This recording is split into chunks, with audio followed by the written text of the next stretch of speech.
Assalamu alaikum and welcome to another episode of the Y Factor listeners. Today is Thursday the 18th and we're here for another exciting Y Factor episode. Today we're featuring a really important and interesting topic, which is issues that youth face. So we're talking crime, we're talking mental health and well-being here. And to discuss these issues with us, we have two youth workers, a psychologist and a community activist. That's right, and they're all, experts in their relevant field and have had, a wealth of experience dealing with young people. And we're here to have a frank, honest discussion about what they're facing, what their families have to go through, and basically try to come up with solutions. And even if we're not coming up with solutions, we want to put the issue out on the table for people to discuss and think about. So let's just get started. We have Elhassan joining us. She's a youth worker who has worked with youth and families for almost 10 years across many areas. Her work has ranged from counselling to youth work to street work and also in the settings of therapeutic and casework practices. She's currently working as a social worker with families and youth in crisis and sits on the National Committee looking at ways that key government organisations can service young people effectively and respond to their needs. We also have Kenneth Nathan, who's a professional trainer and holds qualifications in degrees in Theology, History and Dispute Resolution. He's continuing to study and he also specialises in social work, counselling and forensic mental health. Ken, you're a professional trainer and you hold qualifications in degrees in Theology, History, Family Dispute Resolution and the like. Now, your main thing that you've got going on is a range of programs that you offer to young people, including Rage, Re-Navigating Anger and Guilty Emotions, That's correct, yeah. MAAD, Managing Angry Adolescents Differently, Managing the Bull, and EVICT, Ending Violence in Communities Together. Mm-hmm. What made you establish these programs? Well, actually, it was from my own personal experience. My family immigrated to Australia in the early 70s, and we are from India. And so I think that's when Australia first opened its doors to Asian immigration. So I can honestly say that we were some of the first Indians to Australia, because where we lived, when we saw another dark family, we'd think, whoa, you do exist. So coming to a predominantly Anglo country at that time, we experienced in some ways discrimination and a lot of disadvantage, and coupled with that, my own family issues as well. So there was a lot of disadvantage and issues that I grew up with, and that made me quite angry and quite violent. So I grew up as an angry and violent teenager, and unfortunately I broke a lot of close relationships as a result of that. So I decided that a few years ago, I decided I wanted to steer young people in the right direction who are also experiencing this type of disadvantage. So I started writing programs on how to break the cycle of violence, and that was publishing my Rage course, which is a 6-week course that helps young people express their anger in more positive and healthy ways. And so that won an award by the Australian Crime and Violence Prevention in 2010. And it's Australia-wide now, so I travel around Australia facilitating that to professionals and teaching them how to facilitate it with kids. And then as a result of that becoming quite successful, I thought, I think I'd like to make this the focus of my career. Mm-hmm. And so I started writing courses for professionals on how to manage angry and violent kids, and then the issues of bullying became quite predominant in society. So then I wrote, my colleague and I, Carol Musgrave, wrote the Managing the Bull course, another 6-week course for young people who are experiencing bullying in school or and on the internet. And it teaches them how to counteract the bullying, or how to be more assertive in the face of bullying and use their own strengths to overcome all that. So, and what I've been doing lately is working with police in the Mount Druitt area in relation to stopping gang violence as well. We've just finished an 8-week mentoring program called LA, that stands for Lifestyle Alternatives, focusing on young people from South Pacific communities since the gang riots in 2011 at Westfield. Yep. So my whole, you could say, life is just focused on breaking this cycle of violence and helping young people and their parents deal with the issues that actually promote it. Ken, you've mentioned a lot of things that I do want to come back and speak about. Okay. But all that, Ken mentioned the issue of rage. Now, a lot of your clients dealing with the youth, did you feel that this issue of rage or being kind of outraged against the system, full of anger, full of passion. Is this a common thing that young people experience? Absolutely. And how does that affect their lives? Yeah. I think rage I look at it as a disability. Some people may disagree with me. I think it really disables them. It impacts every aspect of their life. It will transgress into their schooling, their friendships, their home life. It very much is alive within our communities and with our youth. But I think that we have to look at young people who are enraged as hurt people. Again, I think that's something that sometimes as facilitators, workers and stuff, we don't want to acknowledge that. But I don't believe young people just act out of nothing. I don't think that, of course you've got your, occasional random ones, but rarely does a young person who comes from the perfect environment, perfect situation, just act out of, just rage or just abnormal behaviour or defiant behaviour. There's something else going on for them, whether they've come from, homes or families that are broken themselves, where they themselves have been damaged and hurt, whether they're growing up in communities where they're watching other people, being disadvantaged by the system, and sometimes we actually take those things on ourselves. And I watch a lot of young people doing that. So they may not directly be going through it, but they see, the boys in their community or their friends in their community copying it or going through it, and it's like it's something that they almost take on and they've adopted as part of their identity because they relate to them, and this is something we really need to explore. So to me, an enraged young person is a hurt young person, and I think we really need to, as a community and our services need to look at that a little bit more deeper. Well, Ken, you mentioned, the challenges of growing up, as a minority in a predominantly Anglo-Saxon society. And so you mentioned your personal experience. So what sort of challenges do you think that youth from migrant backgrounds face in Australian society? I think there's a lot of disadvantages such as employment, and even recently since 9/11, I think there's a lot of stigma attached to young people with Arabic names. Some employers won't hire them because they're Muhammad or Mustafa or something like that. And I've actually been told that by the young people themselves, And so there's also, and because of that, what young people are afraid to do is move out of their community. Why? Because they're safe in their communities. If they move out, then they know that, there's that type of...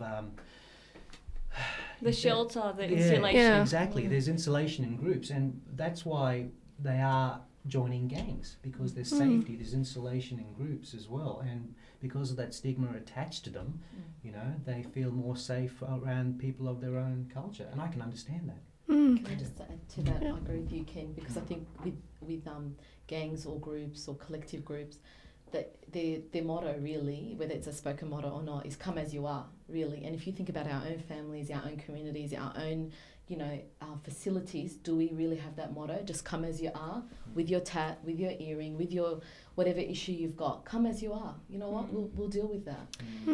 To both of you, do you think that the young people, the inherent issue is, as you mentioned, Ola, lack of acceptance? So instead of come as you are, it's like, no, come and fit into this mold. This is how society wants you to operate. This is how the family wants you to operate. This is how you should be behaving. And young people, especially going through, puberty and things like that, you don't fit into a mold. And that's, this critical stage in your life where you're discovering new things, you're finding yourself, right? So kind of being forced into a mold, being forced into how you should operate in society, do you think that in itself impacts how young people decide to lash out and say, look, no? So it's just, kind of them resisting these things that are imposed on them, and they don't actually feel labels. Yeah. I would classify adolescence as a time of emotional turbulence. Why? Because there's a lot of things happening in their brains, okay, and also in their environment, okay, and especially young people from ethnic backgrounds, there's that clash of culture. The culture that their parents have come from, which their parents want them to grow up in, and then here's the Aussie culture. And that's what we experienced as well, the differing of values.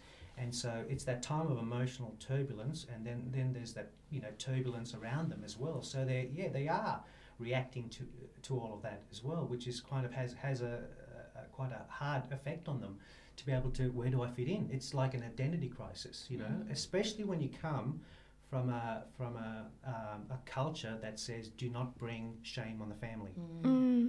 There's that inner circle, whatever you call it.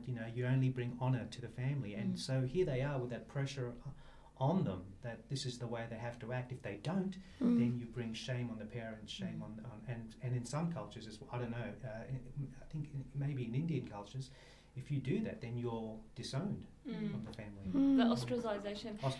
Ola, what are some of the immediate effects? So what are some of the issues that this has led to? So in your experience, how have young people actually channeled their emotions? So what are some of the behaviours, destructive or otherwise, that they've actually engaged in due to being subject to such conditions or values by society? Yeah, definitely. I want to go down that path, but before I go down that, I just want to add something on top of what Ken said, is that on top of the identity, there's other issues. We've got kids that do come, and we need to acknowledge that, from broken homes, from homes where they are witnessing abuse and violence and the shouting and the screaming.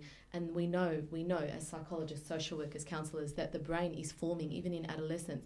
So it's developing, we've got the neurons travelling, we've got the emotions going down and up. And when you've got young people that are experiencing that, we've got hurt's happening, we've got damage that's going on. And how are young people supposed to process that when they're growing up in almost a very turbulent environment in their home?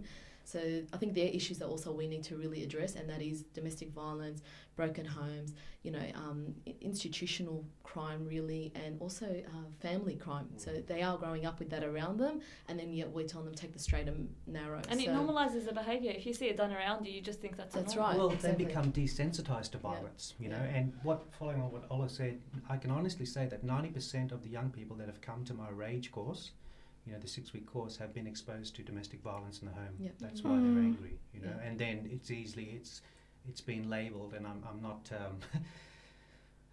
discriminating, but they're too easily labelled with ADHD.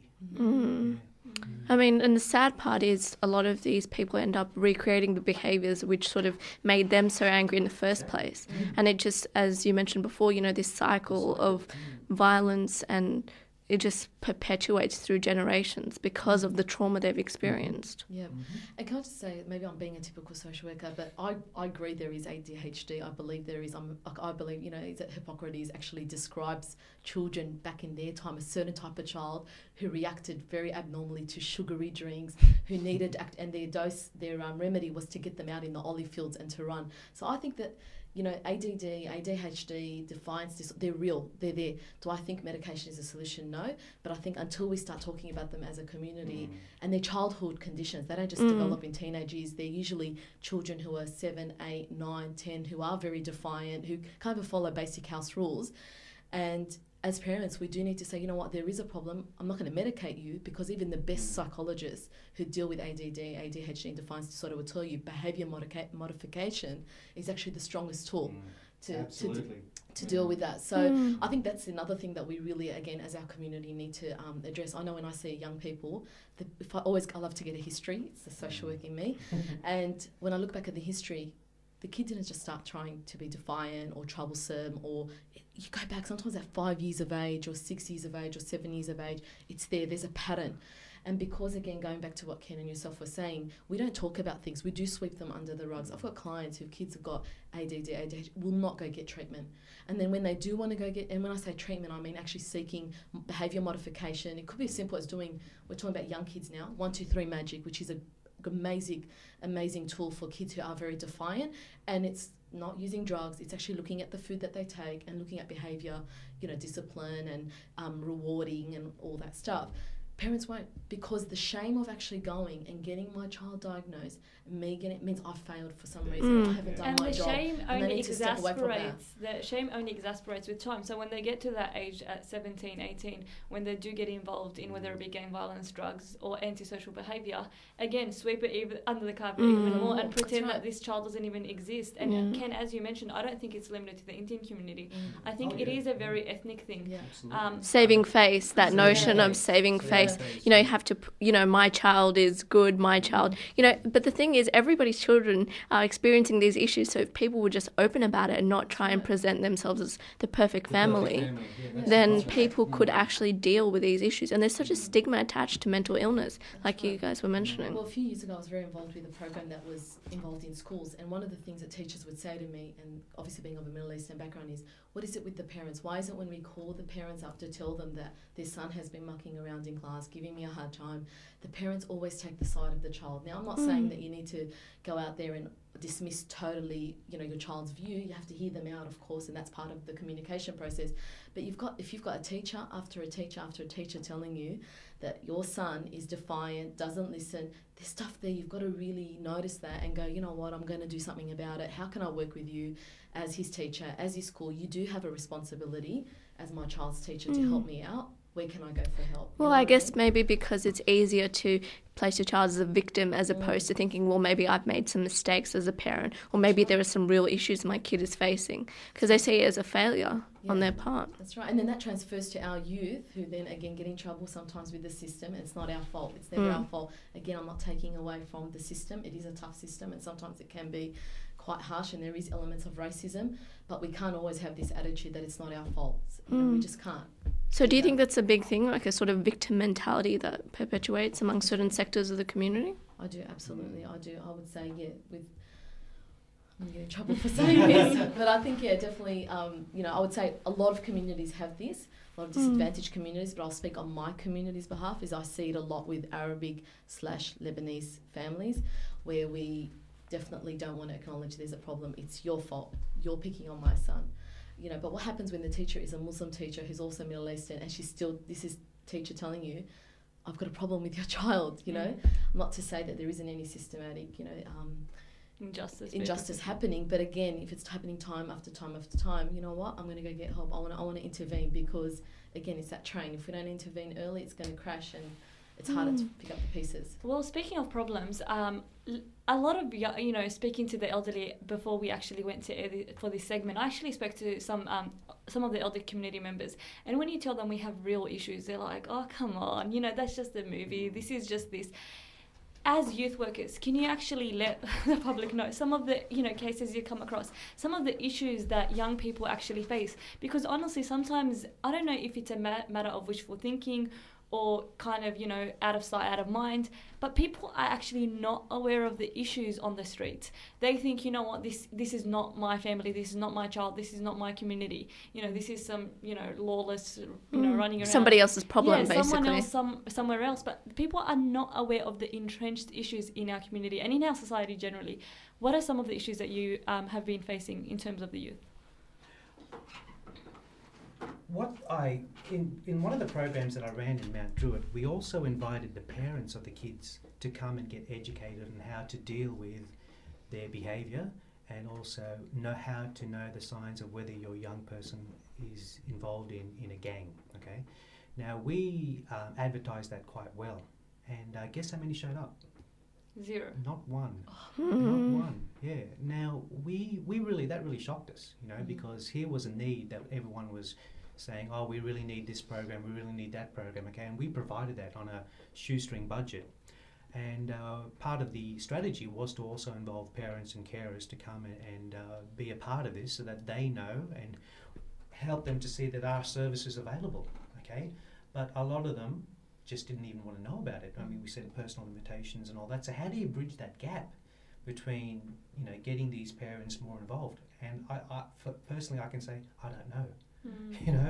We've tried everything, unless it's court mandated, because eventually we'd like to see this program, this gang program in Mount Druitt, this 8-week program, if it's specifically for kids who are caught up in the juvenile justice system. And so, unfortunately, we did approach the Children's Court and pretty much told the magistrates there, do you think parents could give an injunction to the court that they have to be a part of this program as well? And I think they all shook their heads. Well, if that's what it's going to take, then whether that happens or not, don't know. Ola, some of the issues you've come across with the young people? Look, I think there is an issue with literacy and numeracy. I think that it's quite problematic. It is an epidemic, again, amongst, just disadvantaged communities of low socioeconomic backgrounds. I wouldn't just say it's Middle Eastern communities, it's a lot of ethnic communities also, and just communities that are struggling in general. I find that if the young person has a lot of literacy and numeracy, you're bound to have problems as they get older, because if they don't understand what's going on, they're more likely to act up in class. They're acting up in class, they get labelled, suspension, and so on. So I think these are things that we do need to really address. I think there is a disconnection with our schooling system also. I think that, you know, we have some great teachers out there, but we need to move away from our KPIs, from our, you know, Yes. from, you know, writing our reports and just get back. I remember, you know, I went to one of the most disadvantaged schools in the state. I remember our teachers made it their business to know your business. Like, you know, and we need to go back to that. I know it's old school, but teachers and schools used to be an institution that were, you know, like an extension of your family, and we need to just go back to that. So if it means that schools are running, you know, community events where families are more involved, or, you know, mandated programs that the parents have to get in early, great, you know, we need to bring that on.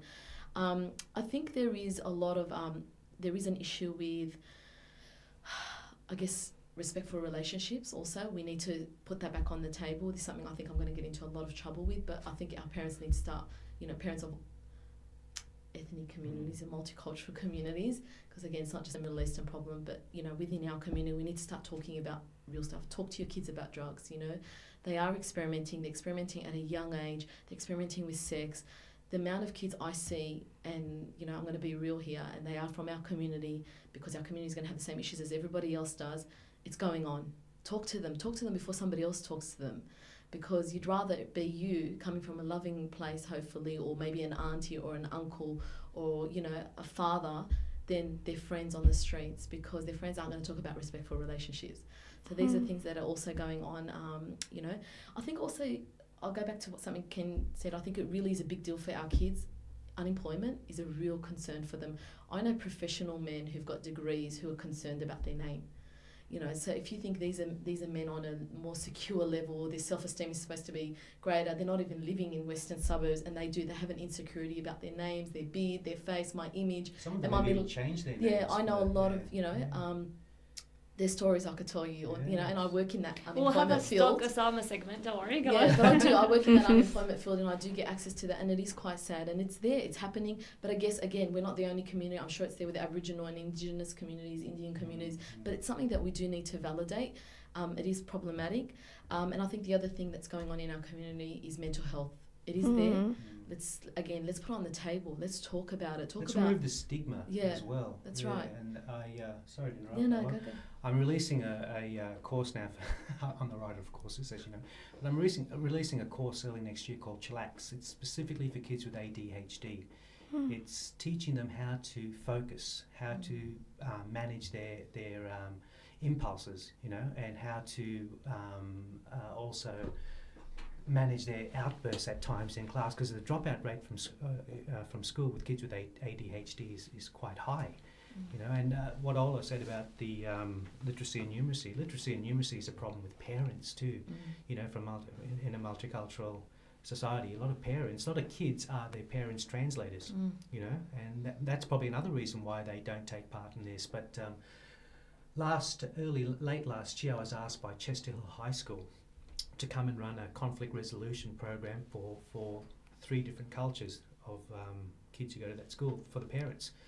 I called it Connecting with Your Teenager Through Conflict, and it was a 2-hour seminar for Asian parents, for Middle Eastern parents, and South Pacific parents as well. And I was quite happy with the turnout of that, you know, and they advertised it quite well, and we got a lot of parents there each night, and it was helping them to resolve conflict in positive ways. Instead of stepping up and violence and yelling and all that, I was teaching them how to resolve it by taking a step back. You know? I think the parents, to be fair to them, I don't shift the blame from them. However, I think sometimes they might actually feel helpless, because, as you've mentioned, they come from these societies where the bar is so high, and their only way of coping with it is kind of oblivion. I'm not going to acknowledge this is happening. I'm going to pretend it's not happening. I'm going to bury my head in the sand and not seek help. But I think slowly, when you ease a path for them, say, look, you're not the only person in the boat. You know, Tom, Dick and Harry, who you look up to and you think their lives are pristine and perfect, they're not perfect. And once they actually see they're not the only ones, you know, dealing with this issue, I think they're a lot more encouraged to step up. Now, speaking of young people and youth generally, there's one issue that we need to address, and that is the issue of young people and the police, young people and crime. The two kind of go hand in hand. And, you know, increasingly it feels like with young people, their attitudes towards the police, towards authority have become quite hostile. It's seen as a us versus them. It's seen as, you know, the cops are out to get us, you know, the pigs, the cops, this, you know, even the terminology used by these young people. Two issues here. What are the police doing to actually, you know, create such attitudes with the young people? And the second issue is, how do we actually get the young people to kind of move beyond that attitude? Because I think on both fronts, it's just causing more problems between the youth and between the police themselves. And that's an entrenched issue in our community. Because with all these issues you've spoken about, you know, gang violence, mental health issues, inevitably the police are involved somehow in this, especially when they've left school or when they drop out of school. This is a major area with the police. What are your thoughts on this? Well, I have a lot of respect for police because I've done a lot of work for police, especially the youth command in Mount Druitt, and I know that they have to put up with a lot.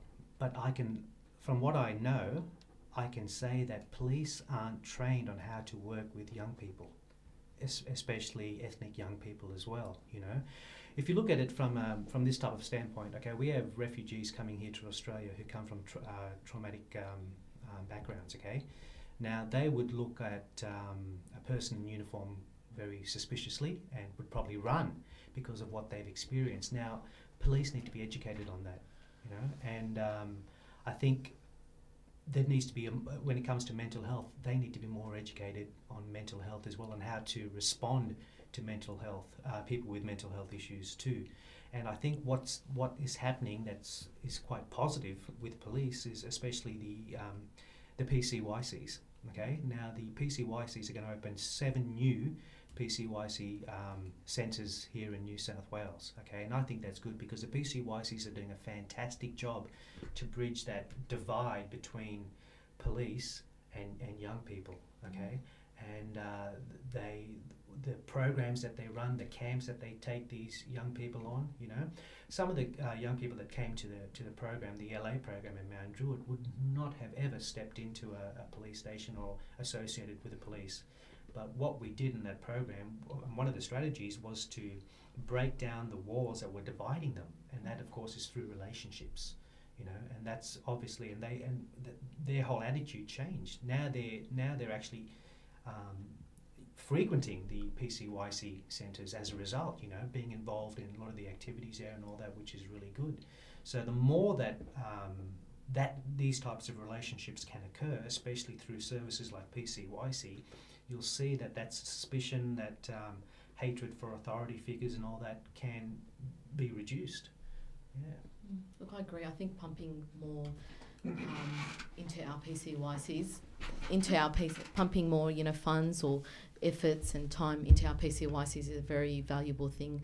I think it's a very tricky topic. Like, I think that's something we need to acknowledge because it's an never-ending issue. I think it's you know, ongoing, and I think it really needs to also have. It's really difficult to answer that without the presence of the police also looking at their perspective of it. But I think I think the police do struggle with a lot of communities, and our community is not the only one. But also, there is an issue with youth. I mean, you've got the Macquarie Fields riots just a few years ago. That was a predominantly Anglo-Australian community. Again, you know, very defiant, very. So I think there's issues there. And again, I'm going to be the social worker and just go back. If we could just look at the preventative stuff and really get in early, having families feeling like it's okay to go get help, having the schools, you know, service so that they're not feeling like they have to meet their KPIs, and that, you know, we are now an institution away from the home, and because the kids do spend a lot of time there. You know, looking at some of the issues that young people are facing and pumping, you know, whether it be money. It doesn't take a lot of money, that's the thing. Ken can probably vouch for this. I've created programs on $500 budgets. Like, I've worked for organisations that have got limited, like, funding, and I've had managers say to me, here's $500, go create a program. It really doesn't take a lot of money. You know, it does take time, it takes passion, it takes, you know, initiative and innovation, really. And that's what we need. We need just so, you know, I don't want to scare people and think that we need all this money pumped into our community. We don't. We've got some great services out there. We need to resource them, and we just need, you know, families to feel like they can go get help. And, you know, we've got to put topics back on the table. Like I said, DV, you know, there's also one thing that we didn't touch on. Something that I see a lot is a lot of kids who come from blended families, And that parents need support with that. You know, it's not easy, you know, when you've divorced your partner or you've separated and you've brought somebody else into your life, and these, especially the boys in the family, they're very protective of the mother, especially if they've decided to go with the mother. And it's happening, it's there, it's in our community. Where do these families go for support? How do they get help? How do they get parenting techniques? And I think, you know, this is something that's also that needs to go onto the table. We do need to discuss it, and it's, yeah, there's a lot of stuff there. Now, we're I'd love to keep this discussion going, but we're nearing the end of the segment. If you can kind of have, you know, 2 minutes each to give a concluding message to our audience, which, you know, is composed of young people, their parents, and this, you know, community generally, what would you have to say to them about this topic? That's easy. I always say it. What helps a young person through the emotional turbulent years of adolescence is one significant adult. Okay, so I would encourage every adult to take a young person under their wing and mentor them. I'm very big on mentoring. You know, that's how I got through my issues. Was significant people came into my life and befriended me and spent a couple of hours with me a week. You know, and that's what helped me get through. So, what is really needed is role models. You know, and we all adults are role models. You know, to help these kids. So, if you can take a young person under your wing, or if you can find someone who can work with your son, because you know, a lot of young people don't go to their parents. You know, it's that adolescence thing. You know, so if you can find someone who the young person can confide in, just a couple of hours a week, even on the phone, you know, then you're really onto a good thing. And what would your message be to the young, kind of outraged youth? Yep, I would say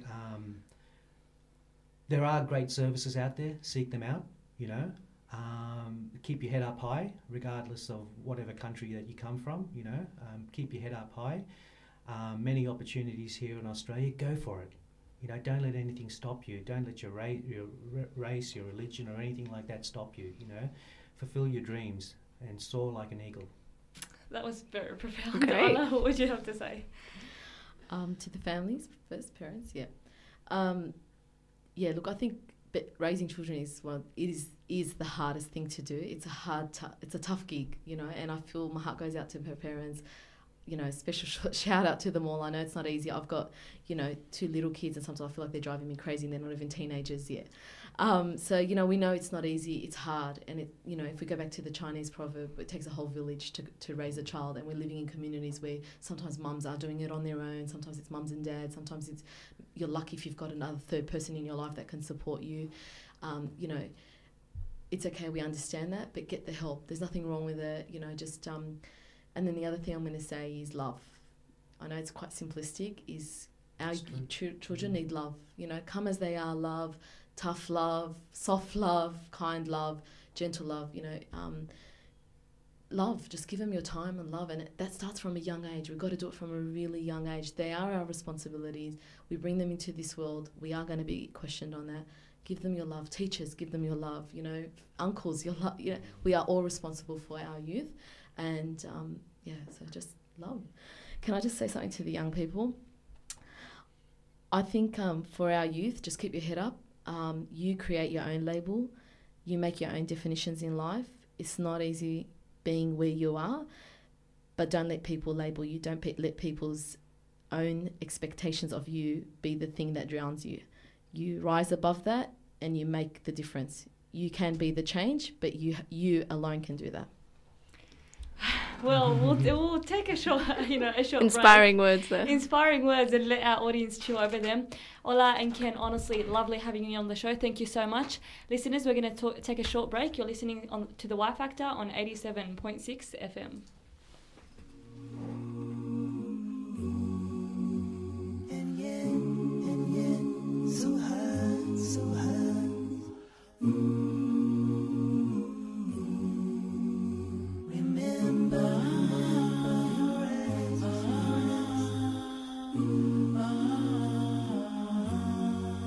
Most of all, I remember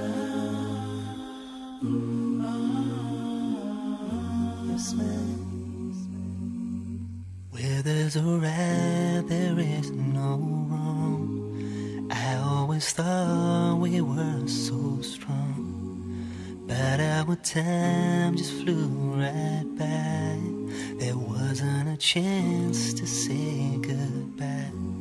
I'm so confused. I feel all alone.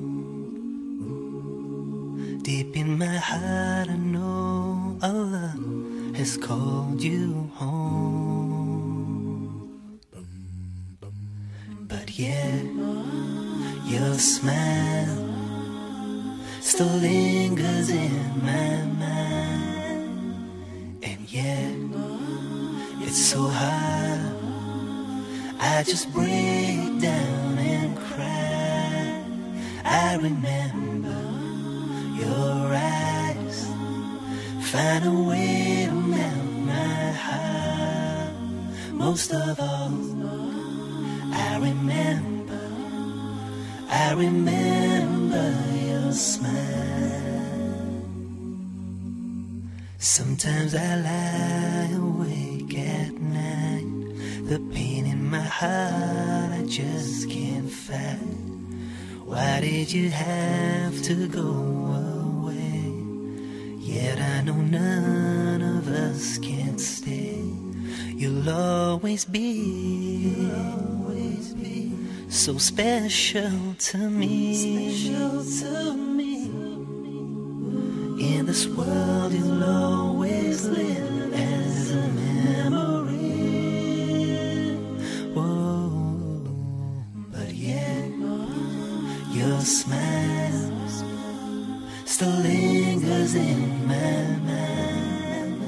And yet it's so hard, I just break down and cry. I remember your eyes, find a way to melt my heart. Most of all, I remember your smile. But yet your smile still lingers in my mind. And yet it's so hard, I just break down and cry. I remember your eyes, find a way to melt my heart. Most of all, I remember your smile. Welcome back to the Y Factor. We're on to part 2 now of our segment on youth mental health and crime issues. So now for part 2, we have another 2 different guests to discuss these issues. And we have Marlene Carrasco with us, and she is a justice advocate and activist, and who has a diploma in community service and is a current student at UWS studying a Bachelor of Community Welfare. And she has a lot of experience in dealing with youth issues. And also we have with us psychologist who has experience dealing with offenders, adult offenders, Fatima El-Sabai. Welcome to the show. Thank you. So you've both heard what the previous speakers had to say, and these are very pertinent issues, and I love the fact that they actually fleshed out the real problem. What we wanted to talk about in this segment was how do we actually deal with these young, troubled people from a mental perspective, an emotional perspective, and a personal perspective. These people can be our family members, they can be our close friends, they can be our associates, they can be our sons and daughters. How do we deal with these young people? Marlene, you've had direct experience with these young people. How did you actually manage? What are some of the issues in your experience that these young people face in terms of communication and letting others know about what they're actually going through? Okay, so I had a 16-year-old son who recently passed away, and he went through a couple of years, probably about 3 years, from 13 to 16, was very, very tremendously turmoil for him. He as the previous speakers have spoken, of course, there are contributing factors to kids in crisis, and my son's not actually unique from that. And I've noticed with a lot of kids that are quite troubled, they generally come from broken families, divorced parents, absent fathers. They've had emotional wounds that have been created quite early in their life, and they've struggled with actually reconnecting with those wounds and healing them. So I think a lot of the behaviour when they reach puberty, the teenage years going into high school, they struggle within themselves to actually come to terms with what's happened in the past to them, whatever it was, and then trying to move and shift into becoming a young adult. And a lot of the times they will rebel, they will become antisocial, they will break the law. My son did all of that. My son was also a very vibrant, happy, exuberant person who made a lot of people happy. He loved all his friends. He was someone that you could talk to. He'll tell you straight how it is. He's never lied. He's very loyal. And I noticed a lot of this amongst all the other kids also that he hung around on the streets because he was suspended a lot. And a lot of the kids had those same kinds of traits, loyalty, broken hearts, and they kind of supported each other like a community.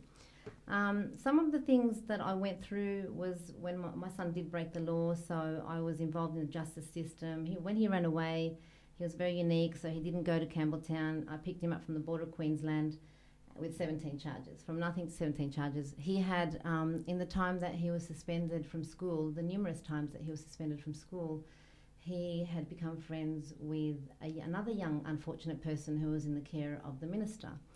And they became friends and they offended together, and I picked him up from Lismore Court. He didn't want to come home. He wanted to stay with his friends, and he thought it was all, he seemed to perceive it as fun. I think a lot of that has been contributed to by the fact that there's a lot of violence in the media, in the movies.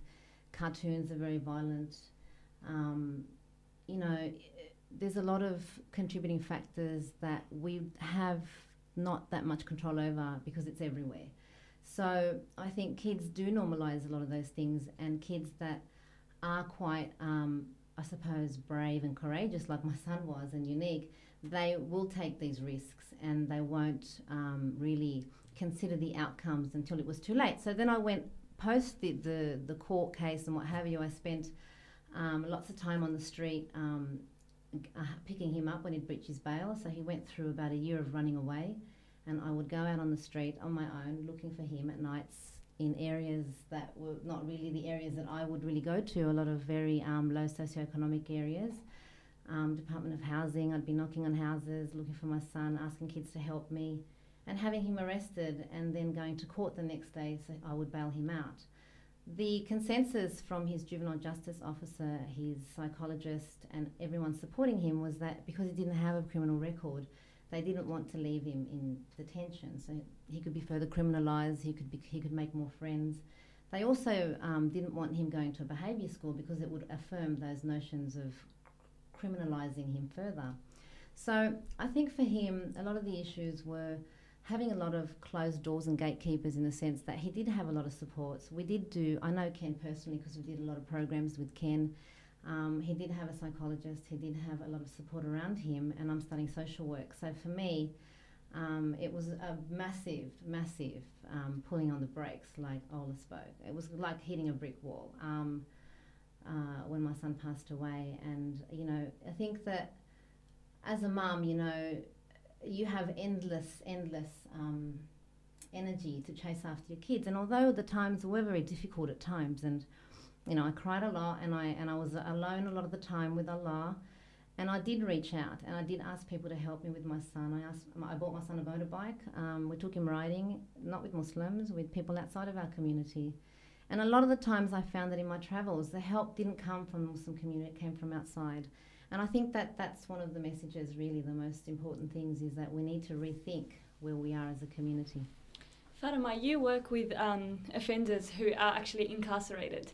Now, do you know, as a counsellor that actually speaks to them about their issues and what they're going through, in your experience, these issues that they have faced as children and as young people, you know, that led them to become adult offenders that are incarcerated, what are these issues and what are the challenges that are faced by them, especially when they're actually locked up behind bars? There's a lot of issues that they do face as a young kid growing up. A lot of them were discussed with our previous speakers. Basically, dropping out of school, not having an education, coming from low socioeconomic backgrounds. All of those factors all combined, having a dysfunctional home environment, all of it combined just aggravates their dysfunctional behaviours. When you actually see them, they've kind of are in the predicament, they're in the hole, they're incarcerated, right? How do they actually manage to deal with this incarceration, or basically the consequences of their actions? How do you actually see them or help them in terms of actually managing or dealing with these issues? With a lot of difficulty. There's a lot of difficulty. First of all, they need to acknowledge that they have an issue, that they've got violence issues, or that their offending behaviours are, damaging to society, or that, there is a problem within themselves that they need to address. Once they realise that, very, very difficult to make them realise that, but once they do, it's easier to move forward through counselling and provide them with a therapeutic intervention necessary to help them progress as functional people, more positive, pro-social people in the community. And as a psychologist, do you ever think, had this been done a bit earlier, had the interventions occurred a lot earlier, these people wouldn't have to be where they are now? Absolutely, of course. You always think that, but, you can't save the world, I guess. And, you can't be there when that child is being hurt by their parents, or emotionally neglected, or abused violently, or sexually abused, or, you can't be there for them, but you can help with the healing process of it all afterwards.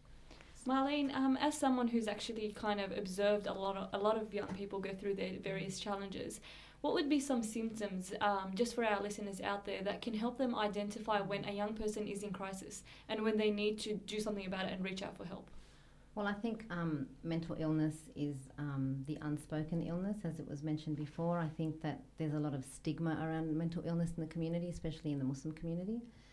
I think language is also very important, how we talk about mental illness, and if we make it something that is acceptable and that is the norm, then we can start having proper dialogue and honest dialogue, because I think as long as we're not addressing the fact that a lot of our young people suffer from depression, anxiety, bipolar and a variety of other illnesses, we can't move forward. And until we acknowledge that kids have been wounded by a variety of factors, which can be sociological, psychological, environmental, cultural and biological, we can't really start to do the work that needs to be done. So I think, first of all, we need to reflect honestly and learn and teach. And secondly, I think we need to look at our children and examine when this kind of stuff starts very early, and try to reach out to services. If the services are not there, then the people in our community obviously need to have some responsible But what actions. are some of the symptoms they should look out for? So mental health is one of them. So the symptoms, communication issues. Yeah, so the symptoms would be that one is the anger. Then the second one would be where they become very quiet and internalised. They don't want to deal much with anybody. They'll, lock themselves up in their room. They'll stop eating. They'll run away from home. They will be very rebellious. So, but mental illness is not something that is visible. So mental illness is something that is quite complex and is difficult to identify. And my son was a perfect example of that, because my son was someone who did suffer from depression, and he did have a psychologist, and he saw her regularly, but he would create a facade of a happy, vibrant, joker kind of kid. And no one really expected him to end his life in the way that he did, because we didn't really notice that he was so depressed. So it is very complex, and it is, I suppose it's about communication also, because if I'm the only one looking at him and we're not communicating, like his friends notice things now in conversations with him, that he wasn't eating and that he was talking rather negative talk about, thinking of taking his life. So I think the conversation should be about communication and honesty, and really understanding that mental illness, depression, drug use, and all of the things that accompany antisocial behaviour are cries for help. And those things need to be addressed exactly as that, not as the way that society perceives these young people to be nuisances that need to be locked up. A lot of the times police have those attitudes where they further ostracise them. And it's not only police. I think also the education system, the school system, doesn't really know how to deal with young people in trouble, like Ken spoke previously. So they're further ostracised, and these kinds of the mental illness and the depression and all the symptoms that we're talking about go unnoticed as antisocial behaviour. Fatima, as a psychologist, if you notice the traits in yourself or in those close to you, so those traits of a very depressed outlook on life, not wanting to talk to people about it, how do you recommend like a therapeutic approach to deal with these? So number one, how do you deal with it within yourself? And number two is, how do you start a conversation with someone who you perceive might have such issues? First of all, can I just say it's very important to validate Marlene's experience. It's very important to sort of, I hope you're seeking the therapeutic, counselling that you need, and you're coping with it okay. And there are a lot of kids like your kids, so it's pretty normal behaviour. Like, for example, where I work, I did come across an adolescent about 18 years of age who was so unmotivated, so disruptive to himself. He was just so dysfunctional. Even people on the outside trying to help him, he was, resistant, just didn't want any part of it, was involved in drugs and alcohol, Aboriginal background, and basically when asked what his motivation was or what his goals were for the future, his response was typically to become a professional Yandi smoker. Okay, so basically, a drug, taker, really. So I think it's important to understand, these who we're dealing with traits that are characteristic of these people. You usually find that they develop oppositional defiant disorder. It's I'm not a fan of labelling people, and the DSM-4 has its downfalls, but it's a means of sort of helping to diagnose kids that have difficult behaviours. So usually that oppositional defiant disorder will progress to conduct disorder if it's not treated and early intervention isn't provided. And it's usually characteristic of aggressive behaviours. But coming back to depression, the symptoms and signs of it, obviously, withdrawing, not eating, stating that they feel helpless and hopeless, no future outlook, just more quieter. You notice it straight away. Losing weight, you notice it on their body straight away. Just even in the way that they walk, you can pick it out. A normal person can just, see it. Slumped shoulders, dragging feet, sad look on their face. It's just flat affect, not responding much. So how would you recommend someone initiate a conversation? Because this can be very, very, like the elephant in the room topics. So when you see someone's going through that, how do you actually kind of start the conversation with them about it? Do you know what? It's as simple as saying hello. It's that simple. Just say hello, how are you? We have a lot of mental health days and months where we acknowledge these sorts of things. Like, are you okay day recently? Are you okay day? There's Mental Health October. We're in it at the moment. It's not hard to just say hello, how are you, how are you feeling? So I think a lot of the times these people actually do want to talk because it's something that's weighing them down, right? So if you actually initiate the conversation and they do start talking to you and you realise, well, they have issues, right? How would you recommend people deal with this when they realise there's a huge problem that's beyond, kind of just feeling sad here and there? It's actually an entrenched problem in the person. How would you recommend they go about dealing with this? If for the person themselves? Either the person themselves or someone who's actually got experience directly with the person that's going through this. I think if you have experience with the person who's suffering from depression or whatever it might be, refer them to, seek resources out there. Just refer them to other services. I wouldn't recommend that you try to tackle it on by yourself. You might do more damage.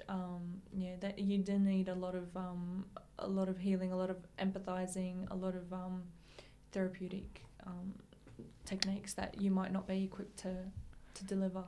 But just taking a step back for a moment, so we're coming from the perspective where we acknowledge that depression is a serious issue and it actually does exist. But I find that in our community there's still a lot of denial that it actually is a mental illness, and people say things like, oh, it's a, you know, something you can address through just your faith, or, you know, it's not real, it's just a phase. And so what would you say to those types of people who don't even recognize that it is a problem in the first place?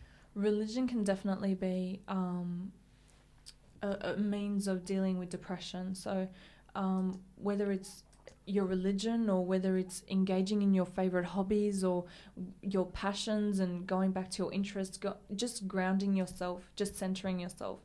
So whatever is rocking you on the outside, if you just look inside yourself, realize who you are, what are your core strengths, you know, just identifying who you are on the inside and just grounding yourself, that'll help you sort of seek more clarity into, you know, where you want to go, refocus your future and refocus your goals. Marlene, as a mum and as someone who's probably come in contact with a lot of mothers or other people that have, you know, young people with, you know, as you mentioned, depression, bipolar or things like that in their life, it's well and fine to say there are services, and Fatima, I definitely agree with you, and I really like the fact that you did say don't take it on your hands, because sometimes, you know, people do want to save the world and they think people become their pet projects, but this is not a pet project, this is a person we're talking about. The services out there, are they actually, what are they doing? In your experience, you've actually, as you said, you reached out to a lot of services in attempting to find help for your son. What's out there? What do you think is lacking? Yeah, well, I think that you know, mothers do take on the brunt of their kids, really. A lot of the times I've noticed that the fathers are absent, or they're drinking, or there's dysfunctional behaviour happening, or they just don't understand, or they can't connect. So I've met a lot of mothers on my journey who have travelled the same journey, and all sorts of mothers, not necessarily only from the Muslim background. And they've struggled alone a lot of the time, because there is not a lot of services. There's a lot of stigma and shame. And that shame, you know, becomes internalised, and people find it very difficult to talk about. So I have gotten responses in the past from parents that I have visited that there's nothing wrong with their kids. You know, I know that the son's gone to juvenile detention and he's recently come out, and I'm trying to connect them with services, and they don't want to know anything about it because they just don't have an understanding, and that shame and the stigma overtakes everything.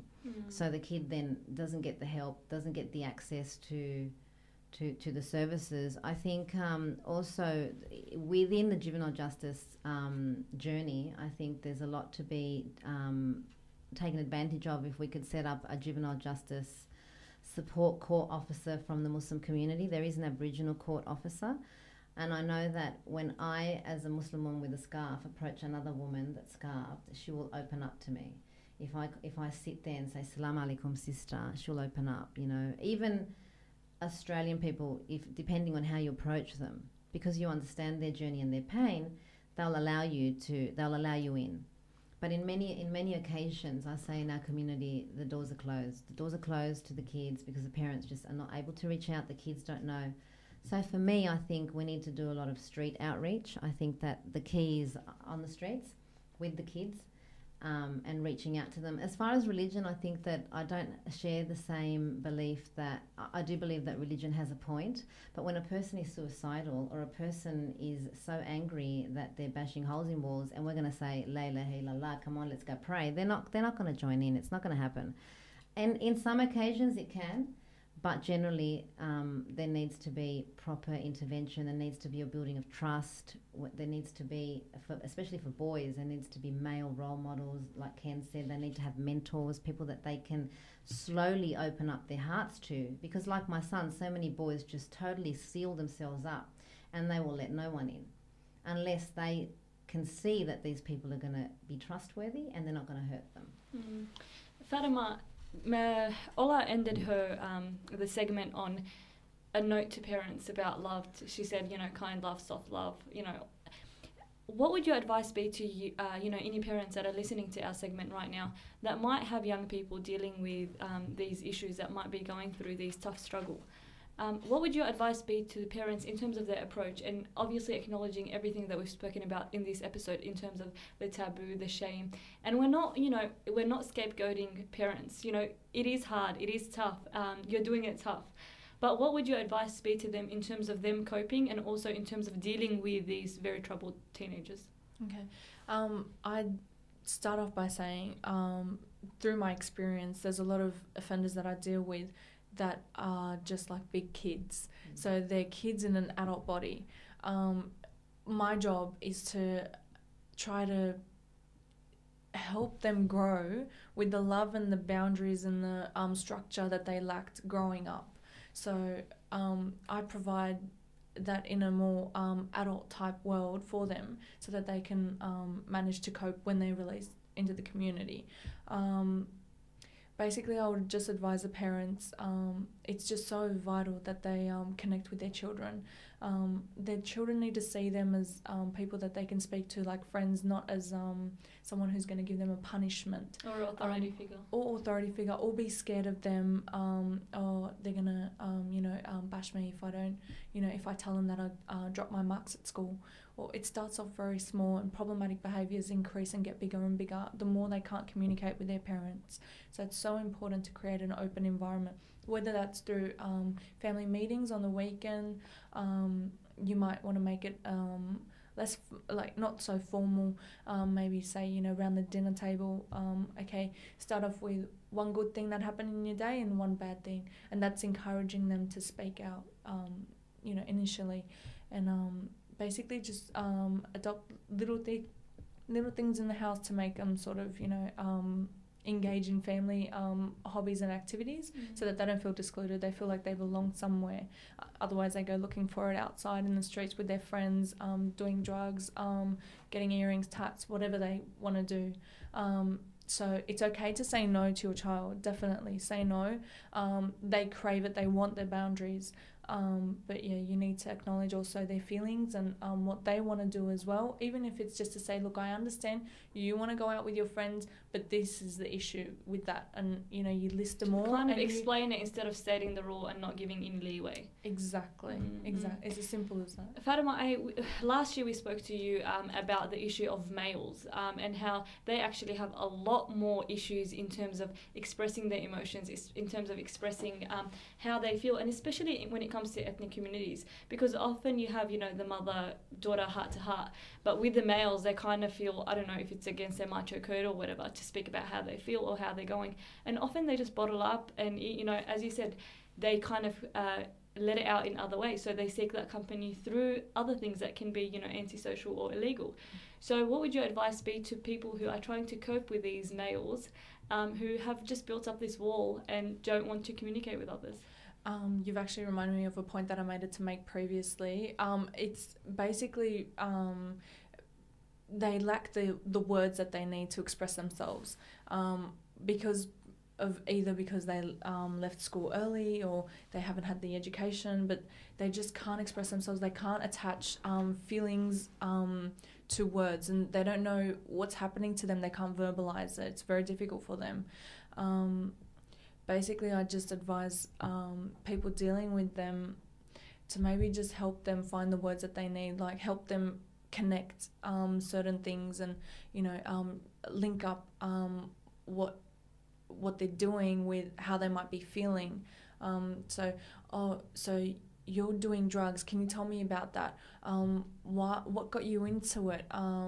What sort of factors are around you at the moment that are keeping you using drugs? Can you tell me a bit about how you feel when you use drugs? What other things can you do besides taking drugs to cope with pain and hurt and negative emotions and things like that? So I think just exploring, just talking to them basically, and engaging them in a sporting activity for males especially, whether it's boxing or, MMA or, I wouldn't really encourage MMA because they can generalise the behaviour to other extremes, and start criminalising, but yeah. But just providing suitable outlets. Marlene, just before we went to air, you were speaking about the high rate of suicide in Australia. I just wanted to, we've reached the end of the segment, but that was a stark figure that I just wanted you to mention. So can you just let our audience know? Okay, so suicide is actually higher than the deaths in vehicle accidents and homicide. So if we put vehicle accidents and deaths in homicide together, the amount of suicides in Australia per annum are higher, and 75% are male, and it's the leading cause of death for males under 34. Wow. Yeah, Wow. so That's just stark. And figure. actually, another point that needs to be said is that the national funding for suicide prevention, because I think it's a notion that we've been talking about prevention, is less than $1 per person per annum. So I think there's a lot of advocacy to happen. We need to really work at eliminating the stigma of mental illness and antisocial behaviour, re-educating educators, police, parents. Learn to love each other, learn to work as a community, go back to our roots in Islam and really extend ourselves as in a form of brotherhood. If the kids on the streets can do it better than us, I think we've got a lot to catch up on. And honesty, a lot of honesty and a lot of love between mothers, between sisters, between families. And I think that's the key. The key is to put our egos aside, because I think when you find that your kid's taken drugs, it's like, oh my God, it's like what are we going to do? And we freak out, and it's really hard to have those calm, honest conversations and ask them why they're doing it. And generally we do something about it practically, yeah, rather practical than stuff. Yeah, it's all emotion. Yeah. It's all and off not the take pain. it as like, oh, this is my failure as a parent. Look, it's difficult. Parenting is difficult, and we all bring baggage along. But I think we need to get past that, and we need to get on with what we need to do, and we need to just learn from the experts, learn from each other, and work towards putting together more programs. I don't think there could ever be enough programs to serve kids. And my son's friends have asked me to set up a foundation in his name was Taha. So they want us to call it Teaching Adolescents in Hardship to Aspire, and do some of the much needed work alongside Ken and some other professionals, and start, getting on with it. We shouldn't wait till more kids die. We should just move on and step up to it. Marlene and Fatima, thank you so much for coming on. Honestly, it was a very heartfelt discussion, and I really do appreciate the fact that you had these very personal and kind of to the point thoughts to share with our listeners. Thank you so much. Thank you. Now, for our listeners, the episode will be uploaded to YouTube, inshallah, and we will link it on our Facebook page if you do want to follow up on some of the stuff that was said. But just before we conclude, if you do want to get involved in this issue a bit more than we have at this cursory level, Ken does have a website, and it's interventionplus.com.au. That's interventionplus.com.au. You can also contact him directly on 0408 770 869. That was 0408 770 869, and that's Kenneth Nathan. And he does have the programs, as we mentioned before, Rage, MAAD, Managing the Bull, as well as EVICT. Ola, who was a social worker, also has a program coming up known as Locked Out, Pride and Freedom of Family and Trials. Locked Out, Pride and Freedom of Family Trials. If you're interested, they do have a Facebook page set up, and they're looking at the impact of incarceration on family members. So if you're interested in participating in this program, just check it out on Facebook, do a search of the page. Marlene, keep us up to date with the Taha Foundation, and hopefully when it's set up, you can come in for a chat. Sure. And to all our listeners, thank you so much for listening to another Why Factor episode. We'd love to hear your thoughts on this very important topic. And again, thank you so much to our guests. Thanks. Thank you. Assalamu alaikum wa rahmatullahi ta'ala wa barakatuh.